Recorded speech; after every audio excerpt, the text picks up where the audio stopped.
Assalamualaikum sahabat seiman. Selamat datang di channel Hakun Yakin. Saya doakan semoga semua bahagia dan sehat walafiat. Kali ini aku akan mengisahkan seorang pemuda yang menjadi wali Allah, yaitu Uwais Al-Qarni. Kisah Uwais Al-Qarni menjadi teladan bagi umat muslim, bahwa ia begitu sangat berbakti kepada ibunya. Bahkan ia dijuluki sebagai penghuni langit, kekasih Tuhan semesta alam. Dikutip dari buku Kisah Kehidupan Uwais Al-Qarni, Sang Penghuni Langit Kekasih Tuhan Semesta Alam, karya Muhammad Pandestra. Uwais dan ibunya masuk Islam setelah mendengar seruan Nabi Muhammad SAW dari Mekah. Kala itu, di Yaman tinggallah seorang pemuda bernama Uwais Al-Qarni yang mempunyai penyakit sopak atau tubuhnya belang-belang. Walaupun cacat, ia adalah pemuda yang saleh dan sangat berbakti kepada ibunya. Ibunya adalah seorang wanita tua lumpuh.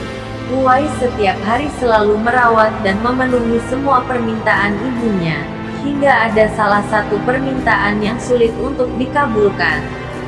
"Wahai anakku, mungkin ibu sudah tak lama lagi dengan kamu, ikhtiarkan agar ibu dapat mengerjakan haji," pinta ibunya. Uwais terdiam, karena perjalanan ke Mekah sangatlah jauh, dan melewati padang pasir yang tandus nan panas, kurang lebih perjalanan 1000 km. Orang-orang biasanya bepergian menggunakan unta dan perbekalan yang banyak. Karena keadaan keluarga Uwais yang sangat miskin, hal itu membuat ia tercenung. Tapi ia tidak pernah putus asa untuk memenuhi permintaan ibunya tercinta itu. Setiap hari ia selalu berpikir mencari jalan keluar. Hingga pada akhirnya dia membeli seekor lembu dan membuat kandang di atas puncak bukit. Setiap hari ia bolak-balik menggendong anak lembu itu menuju ke puncak bukit. Waktu berlalu, dan lembu itu semakin besar. Otomatis tenaga yang Uwais keluarkan semakin besar. Kebiasaan seperti itu berlanjut setiap hari hingga 8 bulan berlalu, hingga sampailah musim haji tiba. Lembu itu mempunyai berat badan 100 kg, dan juga otot-otot Uwais Al-Qarni yang semakin membesar.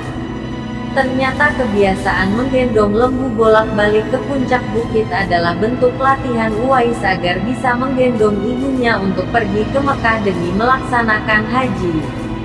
Uwais akhirnya menggendong ibunya pergi dari Yaman menuju Mekah demi memenuhi permintaan ibunya tersebut. Ia tetap tegap menggendong ibunya untuk melaksanakan tawaf di Ka'bah. Ibunya pun terharu dan bercucuran air mata karena akhirnya bisa melihat Baitullah secara langsung. Uwais pun berdoa, "Ya Allah, ampunilah semua dosa ibu." Ibunya pun heran dan bertanya, "Bagaimana dengan dosamu?" Uwais pun menjawab, "Dengan terampuninya dosa ibu, maka ibu akan masuk surga. Cukuplah ridha dari ibu yang akan membawa aku ke surga." Subhanallah, keinginan yang sungguh mulia dan penuh cinta. Allah SWT memberikan mukjizatnya. Uwais yang mempunyai penyakit sopak, seketika itu juga hilang, dan hanya tertinggal bulatan putih di tengkuknya. Tanda itu pun sebagai petunjuk agar khalifah waktu itu, Umar bin Khattab dan Ali bin Abi Thalib, untuk mengenalinya. Karena Rasulullah pernah berpesan kepada mereka, "Nanti di zaman kamu akan lahir seorang manusia yang doanya sangat makbul. Kalian berdua pergilah dan temui dia. Dia adalah pemuda Yaman dan akan datang dari arah Yaman. Carilah dia, dan minta tolonglah kalian."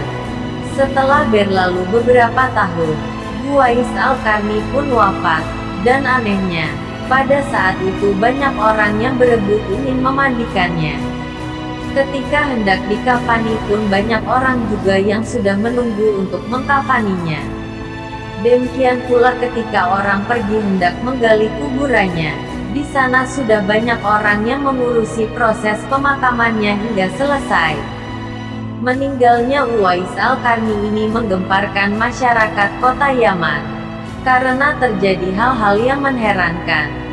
Seorang fakir yang bahkan tidak dihiraukan orang, tetapi banyak orang tak dikenal ikut berdatangan ke pemakaman Uwais Al-Qarni.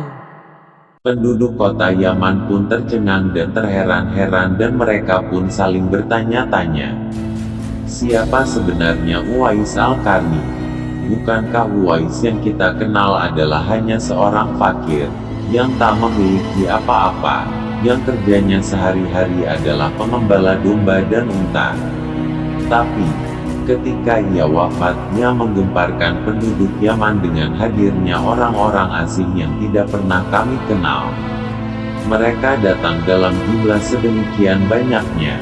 Ternyata orang banyak yang mengurus jenazah Uwais Al-Qarni adalah malaikat yang Allah SWT turunkan ke bumi untuk mengurusi jenazahnya. Berita meninggalnya Uwais Al-Qarni pun tersebar kemana-mana. Baru saat itulah penduduk Yaman tahu siapa sebenarnya Uwais Al-Qarni. Selama ini tidak ada orang yang tahu siapa sebenarnya Uwais, disebabkan karena permintaan Khalifah Umar bin Khattab dan Ali bin Abi Thalib agar merahasiakan tentang dia.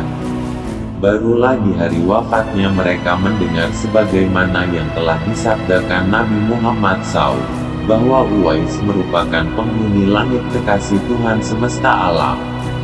Demikianlah kisah inspiratif dari Uwais Al-Qarni, sang penghuni langit, dan seorang pemuda fakir dan memiliki penyakit sopak, tapi ia sangat mencintai ibunya dengan tulus dan mampu mengabulkan permintaan ibunya yang sangat sulit dilakukan orang pada umumnya. Semoga bisa menjadikan kita inspirasi agar selalu berbakti kepada orang tua. Amin.